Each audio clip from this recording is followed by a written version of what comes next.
estaba triste porque habían matado un montón de gente y él se fue a esconder en una cueva. Y Dios fue a esa cueva y le dijo, ¿qué haces ahí? Salí de esa cueva, yo te necesito afuera. ¿Qué quiere decir esto? Muchas veces nuestros problemas, nuestras necesidades, nuestras angustias nos llevan a una cueva. Dios te dice, salí de tu cueva, pero salí tomado de la mano del Señor. Para eso está la iglesia. Para eso Dios puso a la iglesia, para que muchos puedan conocer el amor del Padre. Amén. Muy bien, ¿comiste pescado? ¿Sí?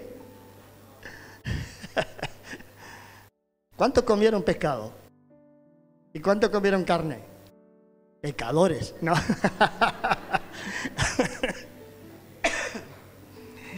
¡Qué bárbaro! Yo, para no equivocarme, hice pollo al disco. Entonces está en el medio. En realidad, el hecho de comer pescado o no comer pescado es algo que forma parte del folclore, de la tradición. No tiene nada que ver con lo que enseña la palabra, ¿sí? Vos podés comerte un buen asado en Semana Santa, como hizo Pedro con el costillar, pero me quedó la herida adentro. Me quedó la herida. No, pero me dijo que tenía un poquito todavía por ahí. Pero, sí. Ay, ay, ay. Entonces, esto forma parte más de la tradición que de otra cosa, chicos. Vos sentite libre en el Señor. Si querés comer pescado, no hay problema. Si querés comer un cacho de carne, comé un cacho de carne. Dios no te va a castigar por eso. Yo me acuerdo cuando éramos chicos, aquellos que somos más grandes. Chicos siempre fui. Es lo que hay. No había más. Me acuerdo que toda la semana, a partir del miércoles, jueves, no se podía ni silbar. ¿Cuántos se acuerdan de eso? ¡Wow! Son varios viejos, ¿eh? No se podía silbar, no se podía decir una mala palabra, no se podía cantar, no se podía hacer nada. Durante todo el año hacíamos todas las macanas que se te pueden ocurrir, pero jueves, viernes, sábado y domingo no se podía. ¿Y te acordás lo que se decía cuando decías una mala palabra? ¿Alguno se acuerda? Agáchate, Semana Santa. No sé de dónde salió eso. No está en la palabra. Pero bueno, eso es lo que enseña la tradición. Pero no tiene nada que ver con lo que la palabra de Dios enseña acerca de la Pascua. La Pascua tiene una historia fascinante, hermosa. Tiene una historia que no comienza en los días de Jesús. Comienza mucho tiempo antes. Mucho tiempo antes, comienza ya con el pueblo de Israel. Y todos los años para esta semana, para muchos son días para irse de vacaciones, ¿verdad? Y está bien, si querés irte de vacaciones, perfecto, si lo puedes hacer. ¿A cuánto está la cabaña también hay que, no? Si lo puedes hacer, vete de vacaciones. Algunos, como te decía recién, prefieren comer pescado en vez de carne. Pero ¿qué es lo que es en realidad la Pascua? ¿Qué celebramos esta semana? ¿Qué celebramos hoy? La Pascua es una celebración de libertad. No es de esclavitud, es de libertad. La palabra Pascua viene del vocablo hebreo que es pejaz. Pesaj es realmente la palabra, que significa pasar por alto o por encima y mostrar misericordia. Eso significa la palabra Pascua, traducida del hebreo. Y recuerda la liberación de Israel de la esclavitud de Egipto. Es fascinante cuando quieras leer cómo Dios sacó a un pueblo que era esclavo, lo saca en libertad a través de un líder llamado Moisés. Pero la Pascua comienza en ese tiempo. Pero hoy no vamos a entrar en esos detalles.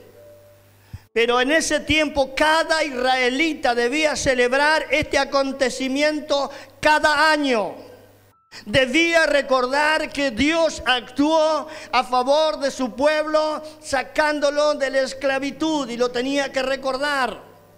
Lo tenía que enseñar a los hijos, a los nietos. nunca debía olvidar que Dios lo había liberado. En el tiempo de Jesús, como Jesús era un buen judío, también celebró la Pascua. Pero él le daría un significado totalmente diferente, sin perder lo que significaba para Israel. Si trajiste Biblia, por favor, busca un pasaje, va a ser extenso, Mateo 26, del 17 en adelante. Si no trajiste la palabra, escúchalo, yo te lo voy a leer. Presta atención porque vamos a aprender qué significa la Pascua. El primer día de la fiesta de los panes sin levadura, la Pascua, se acercaron los discípulos a Jesús y le preguntaron: ¿dónde quieres que hagamos los preparativos para que comas la Pascua? Él les respondió que fueran a la ciudad, a la casa de cierto hombre, y le dijeran: Maestro, dice, mi tiempo está cerca. Voy a celebrar la Pascua en tu casa con mis discípulos. Los discípulos hicieron entonces como Jesús le había mandado y prepararon la Pascua. Al anochecer, Jesús estaba sentado a la mesa con los 12. Mientras comían, les dijo: les aseguro que uno de ustedes me va a traicionar. Ellos se entristecieron mucho y uno por uno comenzaron a preguntarle: ¿acaso seré yo, Señor? Jesús dijo: el que mete la mano conmigo en el plato es el que me va a traicionar. A la verdad, el Hijo del Hombre se irá tal como está escrito de él. Pero ay de aquel que lo traiciona. Más le valdría a este hombre no haber nacido. ¿Acaso seré yo, Rabí?, le dijo Judas, el que lo iba a traicionar. Tú lo has dicho, le contestó Jesús. Mientras comían, Jesús tomó pan y lo bendijo. Luego lo partió y se los dio a sus discípulos, diciendo: tomen y coman, esto es mi cuerpo. Después tomó la copa, dio gracias y se lo ofreció, diciéndole: beban de ella todos ustedes. Esto es mi sangre del nuevo pacto, que es derramada por muchos para el perdón de pecado. Les digo que no beberé de este fruto de la vid desde ahora en adelante hasta el día en que beba con ustedes el vino nuevo en el reino de mi Padre. Después de cantar los salmos, salieron al monte de los olivos. Esto fue un acontecimiento antes de la crucifixión, días antes. Aquí Jesús instituye lo que hoy llamamos la Cena del Señor, la Pascua. Antes de esto, hubieron varios acontecimientos que prepararon a Jesús para lo que venía por delante. Allí Jesús le está diciendo: muchachos, yo me estoy preparando para lo que viene. Una mujer lo unge con un perfume muy caro, dice Mateo 26. Estando Jesús en Betania, en casa de Simón, llamado el leproso, se acercó una mujer con un frasco de alabastro lleno de un perfume muy caro y lo derramó sobre la cabeza de Jesús. Y mientras él estaba sentado a la mesa, todo esto eran preparativos para lo que iba a pasar después. Ese después significa la cruz. Jesús cenó con sus amigos, los discípulos. Una mujer lo unge con un perfume muy caro. Y otro acontecimiento es cuando Judas lo traiciona. Uno de los 12, el que se llamaba Judas Iscariote, fue a ver a los jefes de los sacerdotes. ¿Y cuánto me dan y yo les entrego a Jesús?, les dijo. Decidieron pagarle 30 monedas de plata. Desde entonces Judas buscaba una oportunidad para entregarlo. Si prestaste atención al primer pasaje, Jesús ya sabía que Judas lo iba a traicionar.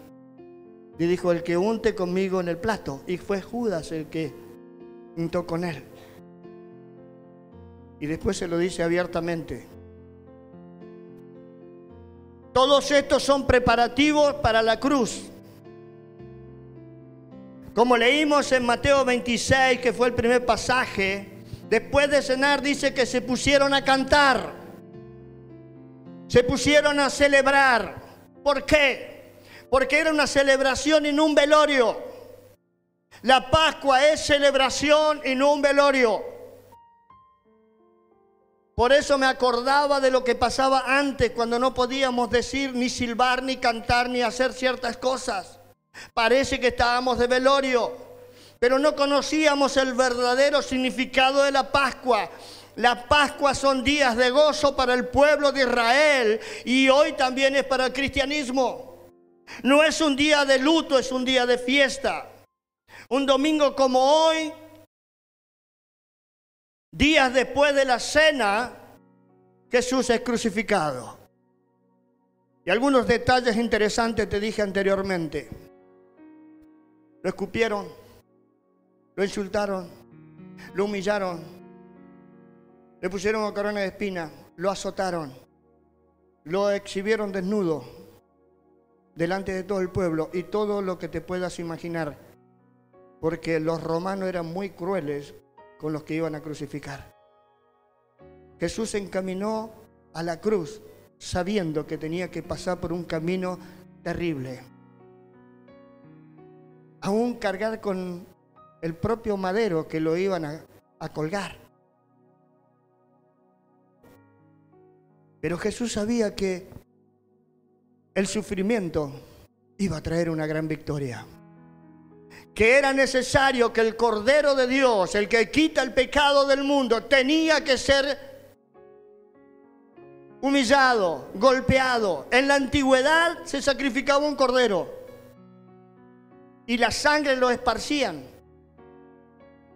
por todos lados, porque la Biblia dice que sin derramamiento de sangre no había perdón de pecados. Jesús tuvo que pasar como ese cordero antiguo que lo degollaban, le sacaban la piel. Jesús fue así, vivió exactamente así. Así que Jesús sabía allí cuando estaba en la mesa con sus discípulos lo que venía por delante. Pero Él dice allí al final del texto de Mateo que ellos festejaron. Creo que los discípulos ni sabían por qué estaban cantando canciones, pero Jesús sí sabía. Así que la Pascua es una fiesta de celebración, porque Cristo está vivo y reina para siempre. La Pascua es un día de celebración, querida iglesia. Una de las cosas que no dice la Biblia es que está prohibido comer pescado. O está prohibido comer carne y comer pescado. Eso no lo dice la Biblia, eso es tradición. Pero allí, pasando todo este momento difícil de Jesús, tiempitos para atrás, estaba Juan el Bautista bautizando y ve venir a Jesús que quería bautizarse. Y por revelación Juan el Bautista habla acerca de Jesús cuando todavía nadie sabía lo que tenía que hacer Jesús, ir a la cruz. Y Juan el Bautista dice en Juan 1:29, al día siguiente Juan vio a Jesús que se acercaba y dijo, he aquí el Cordero de Dios que quita el pecado del mundo. ¿Quién le dijo a Juan esta tremenda revelación? El Padre. Juan el Bautista, mucho tiempo antes de que Jesús vaya a la cruz, estaba diciendo, he aquí el Cordero de Dios que quita el pecado del mundo. Imagínate cómo se habrán sentido los que escucharon esto. Pero ¿quién si este es el carpintero? Es hijo de José. Lo vemos que hace mesa, que hace silla, pero ¿cómo va a quitar el pecado del mundo? Porque no conocían a Jesús. El Cordero de Dios que quita el pecado del mundo. ¡Qué fuerte expresión! ¡Qué fuerte expresión es esa! Porque está diciendo, Jesús está reemplazando a aquel cordero que había que matar en la antigüedad para quitar el pecado del pueblo. Ahora habría un solo sacrificio y sería por todo el mundo y para siempre. Y esto que dice Juan Es una revelación porque Jesús recién estaba comenzando su ministerio y se encaminaba hacia la cruz. Jesús siempre supo que sería el Cordero. Jesús siempre supo que sería sacrificado. Jesús siempre supo que Él tenía que entregar su vida para que nosotros tengamos vida. Jesús sabía que muchos como Judas lo iban a traicionar. Jesús sabía que como Pedro, muchos también lo iban a traicionar. Pero así como Jesús miró a Pedro con amor, así mira Jesús a los que lo traicionan. Pastor, yo nunca lo traiciono.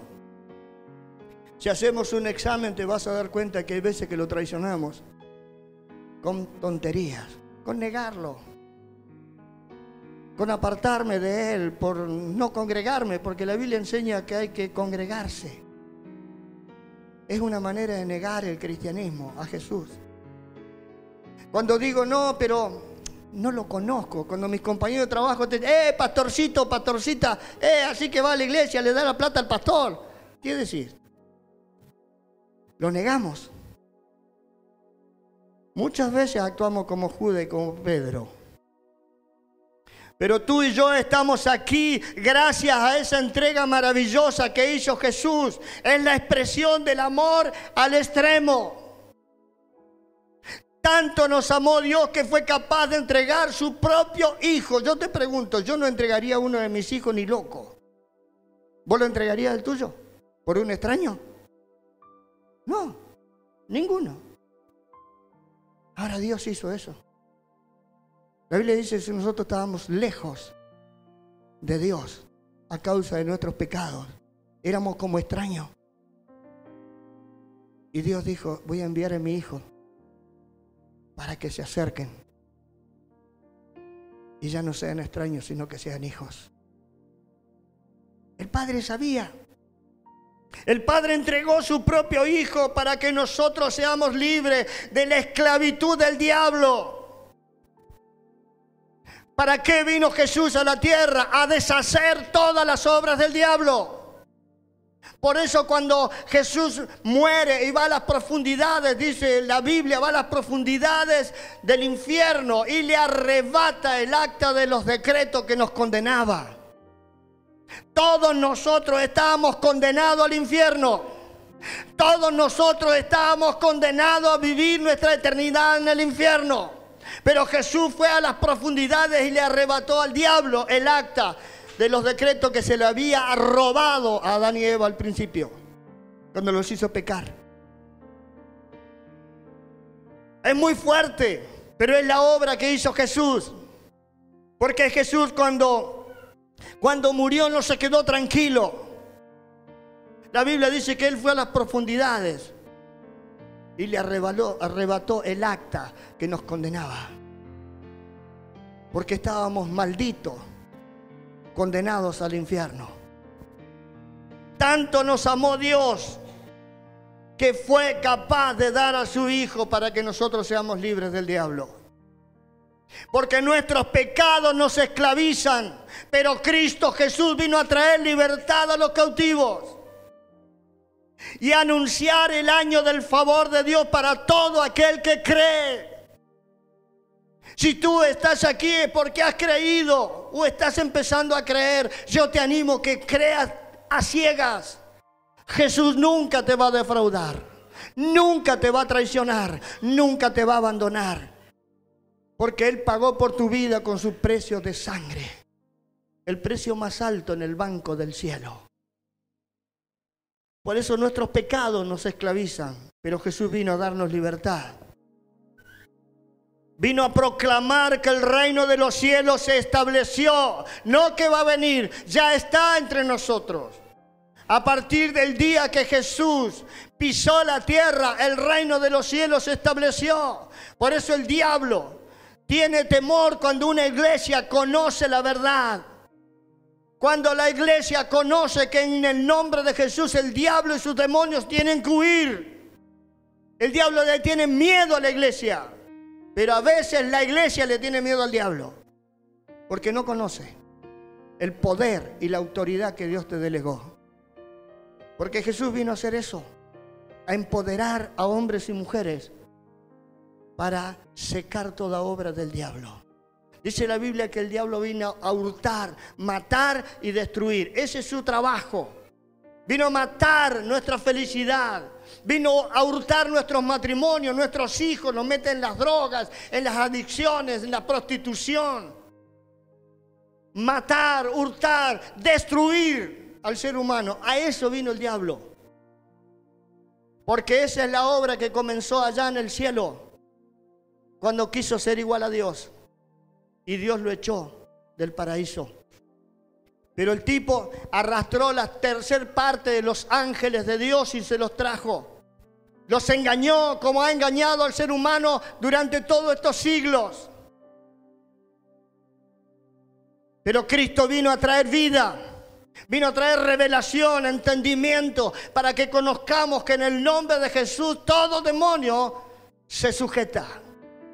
La iglesia no tiene que tenerle temor al enemigo, porque Él está vencido. Él está vencido. Jesucristo lo venció en la cruz y al resucitar. ¿Entiendes por qué es tan importante la Pascua? Porque Jesús no se quedó en la cueva. Él vino a proclamar el reino de los cielos, se estaba estableciendo en la tierra. Vino a declarar que la iglesia es la agencia del cielo para todo el que cree y entra en la iglesia y es libre. La iglesia es la agencia del cielo. Es la institución que Dios creó para que el hombre y la mujer puedan conocer a Dios. Por supuesto que vas a encontrar en la iglesia muchos errores, porque todos estamos en proceso, unos antes y otros después. Lamentablemente vas a encontrar iglesias que tienen mala fama, pastores que tienen mala fama, pero la iglesia es lo mejor que hay sobre la tierra, porque no es una idea del hombre, sino una idea de Dios. Así que esta es la Pascua que celebramos, querida iglesia. Cristo en nosotros es la esperanza de gloria. Cristo en nosotros la esperanza de gloria. Y hoy es un día de fiesta porque Jesús no se quedó en la cruz. No está colgado como en los crucifijos que a veces usamos. Por supuesto, yo no lo uso más. Jesús no está en un crucifijo. El sepulcro no pudo retenerlo. Él venció a la muerte, resucitó y vive para siempre. Por lo tanto, Cristo no está crucificado. No tengo por qué llevar una cruz con el Cristo crucificado. Llevo una cruz pelada como símbolo de victoria, pero nunca un crucifijo con Jesús crucificado, porque ya no está más allí. Nosotros, como los antiguos discípulos, estamos frente a la expresión de amor más grande que existe. Jesús nos dice: recuerden esto y hagan memoria hasta que regrese a buscar a la iglesia. ¿Qué? El nuevo pacto, la cena del Señor que vamos a compartir dentro de un ratito. Un nuevo pacto en la sangre de Jesús. La Pascua es mucho más que un feriado, querida iglesia. Es mucho más que un feriado en el calendario. Es mucho más que día para irse de vacaciones. Es la celebración de nuestra libertad. Nosotros, como el pueblo de Israel en la antigüedad, estábamos esclavos del diablo. Y Jesús vino a romper con la esclavitud del diablo. Vino a deshacer esas obras satánicas que vienen con tradiciones, con costumbres. Jesús vino a traer vida y vida en abundancia.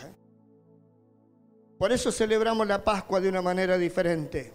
Cuando tú y yo recibimos a Jesús en nuestro corazón, su preciosa sangre nos limpia de todo pecado. Mira qué privilegio. Mira qué privilegio. La sangre del Hijo de Dios fue derramada por vos y por mí para perdón de pecados. Y tenemos el privilegio de entrar a la presencia de Dios en libertad. En la antigüedad El sumo sacerdote podía entrar al lugar santísimo, un solo hombre. El resto quedaba fuera. Y este hombre entraba con una soga atada a la cintura y lo dejaban afuera, con unas campanitas en los pies, porque si había pecado en él, entraba a la presencia de Dios y moría. Por eso el sumo sacerdote tenía un julepe cada vez que entraba al lugar santísimo, porque no sabía si salía vivo. Pero ¿sabes qué? Nosotros podemos entrar al lugar santísimo a pesar de nuestros pecados. ¿Sabes por qué? Porque Cristo pagó por tus pecados y por los míos. Y cuando yo me arrepiento, cuando tú te arrepientes de tus pecados, quedas libre. Libre de la esclavitud del pecado, sea el cual sea. A veces le ponemos categorías a los pecados. Una mentira y un asesinato es lo mismo. Una violación y una mentirita blanca es lo mismo. Para Dios es lo mismo. Es pecado. Nosotros le ponemos categoría. Pero para Dios mentir está mal. Robar está mal. Pero, pastor, yo no voy a robar un banco. Sí, pero te robas los clavos de la construcción. Es lo mismo. Porque no hay una categoría. El pecado no tiene categoría. El pecado es pecado. Engañar a la esposa o a la pareja. Mentir, robar. Y tantas otras cosas. No hay una categoría. Es pecado. Ahora Jesús vino a eso. A sacarnos de nuestros pecados.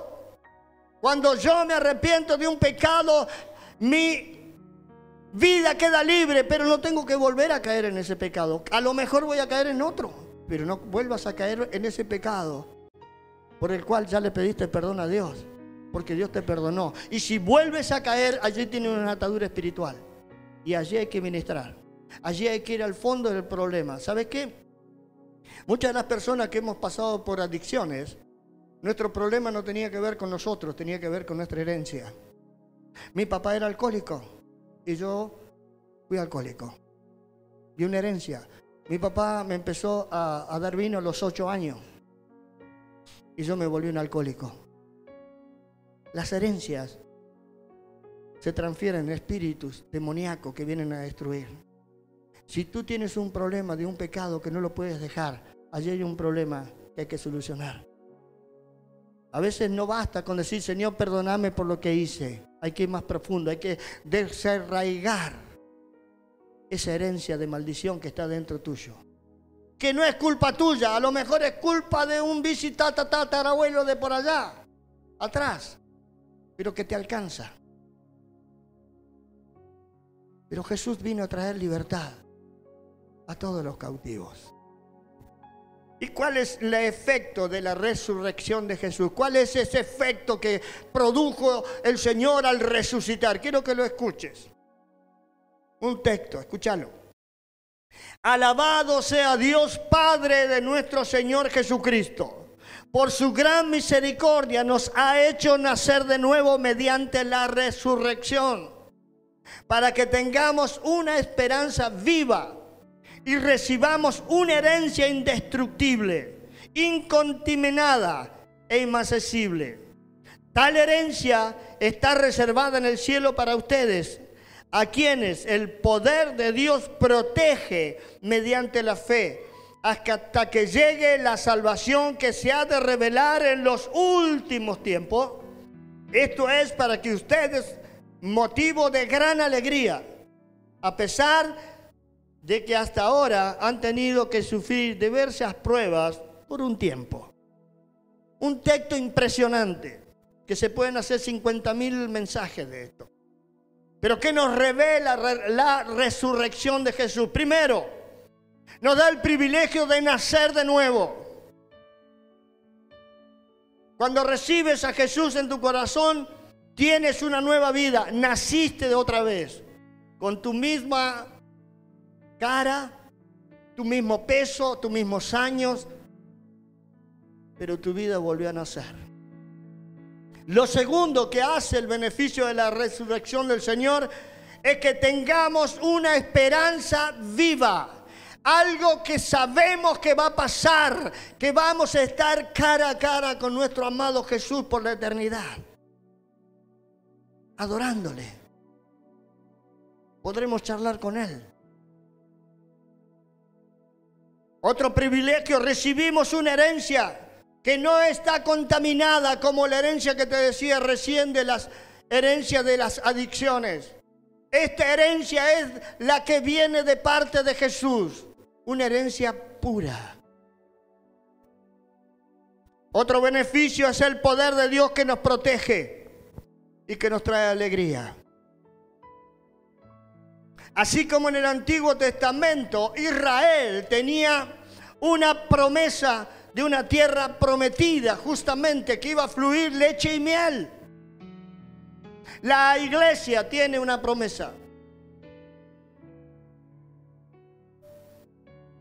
La promesa es que recibirá una herencia incorruptible, que comienza a vivir aquí. No comienza en la eternidad.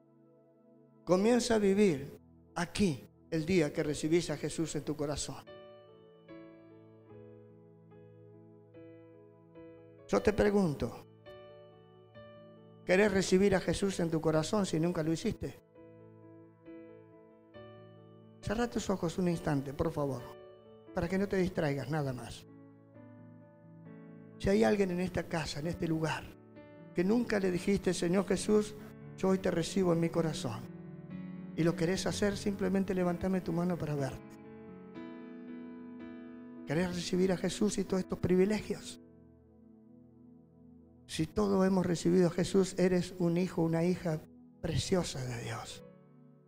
Abrí tus ojos. Aleluya. Hoy es un día de fiesta, querida iglesia, porque Cristo ha resucitado y eso nos da la libertad de poder disfrutar de todas las bendiciones que Cristo alcanzó en la cruz. Porque no solamente es la vida eterna, sino que está plagado de bendiciones para nuestra vida. Una de esas bendiciones es que hoy ya no somos más esclavos.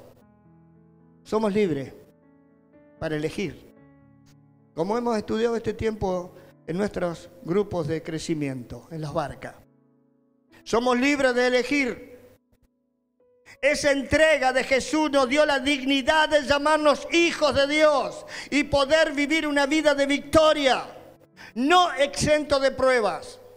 El diablo no tiene autoridad sobre la iglesia porque Cristo conquistó una gran victoria, lo despojó a los principados, a las potestades, de toda autoridad y gobierno y se la entregó a la iglesia, o sea, a nosotros. ¿Te das cuenta de lo que está dentro tuyo? ¿Te das cuenta que lo que significa ser llamado un hijo de Dios? Tú, si crees, podés decirle al que está postrado en una cama, levántate y anda. Tú, si crees, le puedes decir a una planta que se seque y se va a secar. ¿Sabes qué? Te estoy contando de mi propia experiencia. Para los que no saben, hace años atrás, fui al hospital a orar por alguien que había fallecido hacía 40 minutos. Y el Espíritu Santo me dijo orar. ¿Y sabes qué pasó? Se sentó, resucitó. ¿Sabes por qué? Porque Jesucristo nos dio la victoria, aún sobre la muerte. Y cuando tienes fe, como decíamos recién, como un grano de mostaza, puedes hacer cosas extraordinarias en el nombre de Jesús.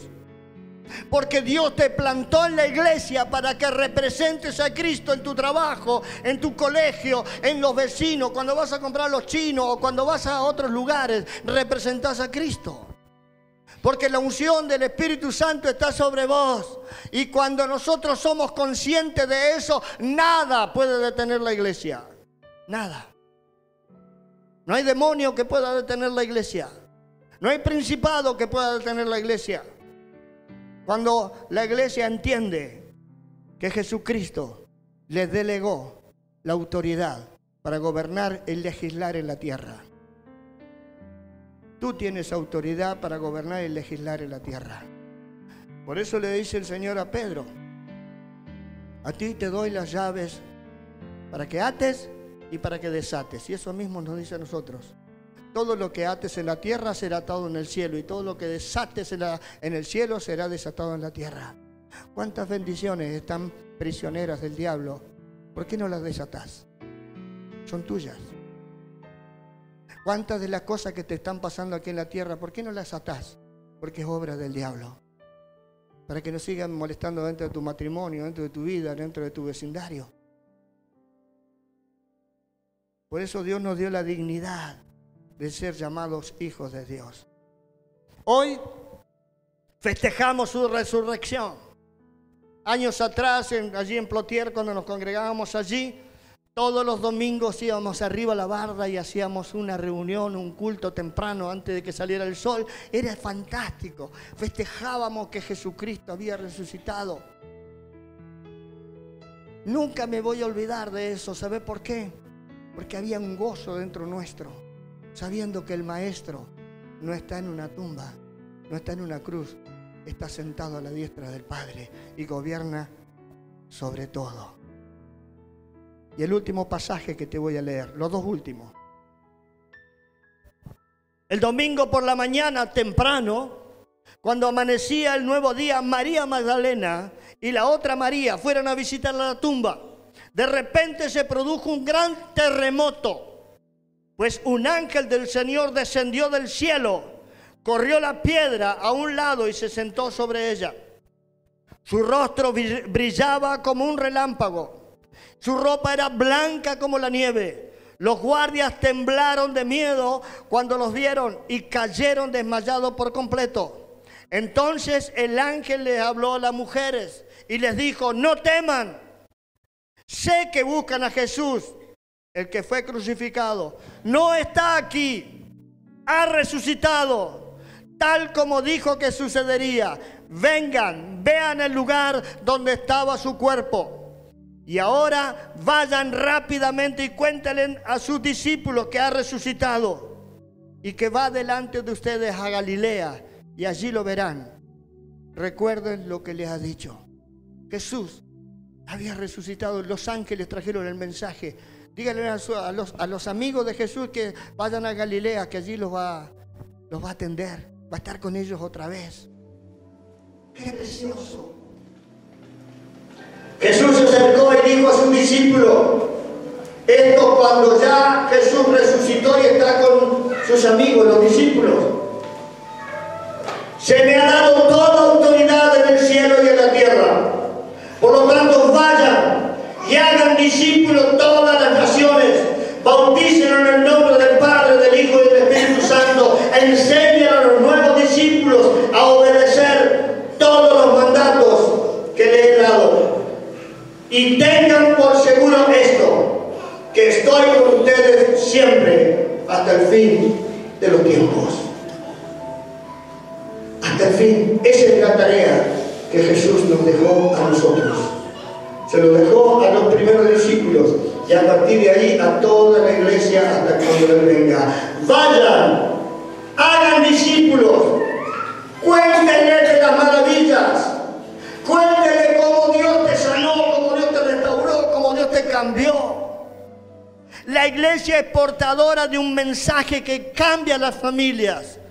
Aquí han habido grandes milagros.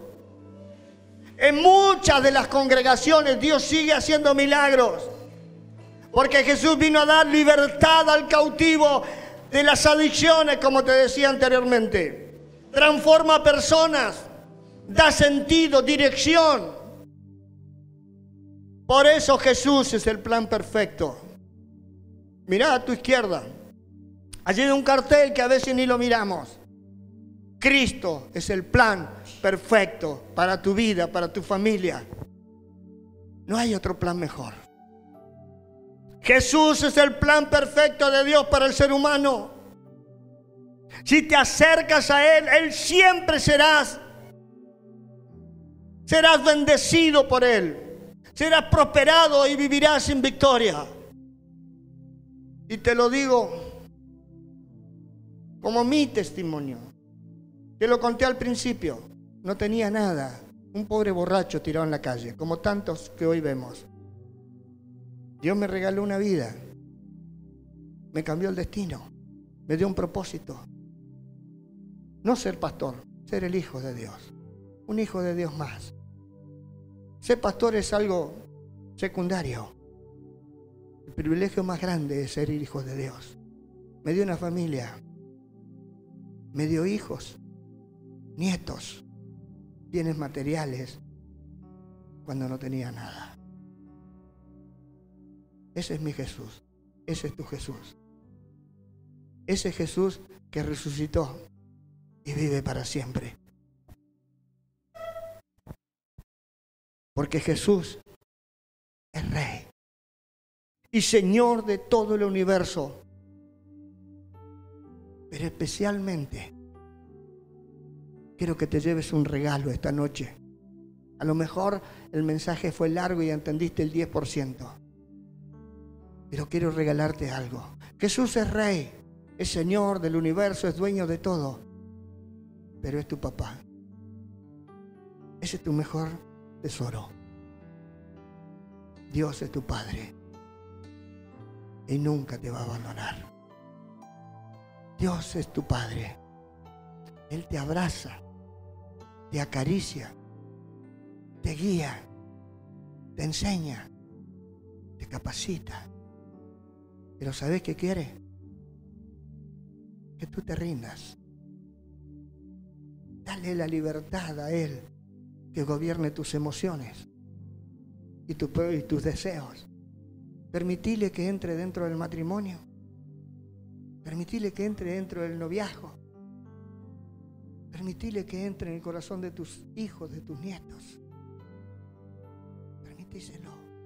Cierra tus ojos.